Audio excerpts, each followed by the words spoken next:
Hi friends, అందరికీ నమస్కారం. MK talks ఛానల్కి స్వాగతం. కర్పూరానికి అంత శక్తి ఉంటుందా? పచ్చకర్పూరం యొక్క పరిహారాలు.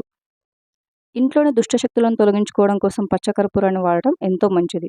పచ్చకర్పూరం నుంచి వచ్చే సువాసన ద్వారా ఇంట్లో లక్ష్మీదేవి నివాసం ఉంటుందని ఆధ్యాత్మిక పండితులు సూచిస్తున్నారు.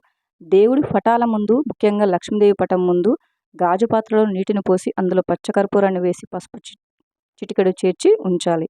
ఆ నీటిని రోజు లేదా 2 రోజులకు ఒకసారి మారుస్తూ ఉంచాలి. ఇలా చేస్తే అష్టైశ్వర్యాలు చేకూరుతాయి. సంపదను ఆకర్షించే శక్తి పచ్చకర్పూరానికి ఉంది. పచ్చకర్పూరాన్ని ఓ పసుపు వస్త్రంలో మూటలా కట్టుకుని ఇంటికి కుబేర స్థానంలో ఉంచి ధూపం వేస్తే ఆర్థిక ఇబ్బందులు అనేటివి తొలగిపోతాయి. ఈ పచ్చకర్పూరాన్ని ఇంటి ప్రధాన గుమ్మానికి కట్టడం, పూజ గదిలో ఉంచి పూజించడం ద్వారా మానసిక ప్రశాంతత చేకూరుతుంది. పచ్చకర్పూరంలో ఓ ముక్కను పేపర్లో మడత పెట్టి పర్సులో ఉంచుకుంటే ధనాదాయం పెరుగుతుంది. ఇంట్లో జరిగే అన్ని శుభకార్యాలకు పచ్చకర్పూరం వాడటం చాలా మంచిది. అలాగే వ్యాపారం చేపట్టే ప్రాంతాల్లోనూ బీరువాలోనూ పచ్చకర్పూరం ఉంచడం వలన ధనాకర్షణ కలుగుతుంది. Thank you for watching friends. ఈ వీడియో కనుక మీకు నచ్చినట్లయితే వీడియోని లైక్ చేసి మరిన్ని వీడియోస్ కోసం మా ఛానల్ని సబ్స్క్రైబ్ చేసుకోండి.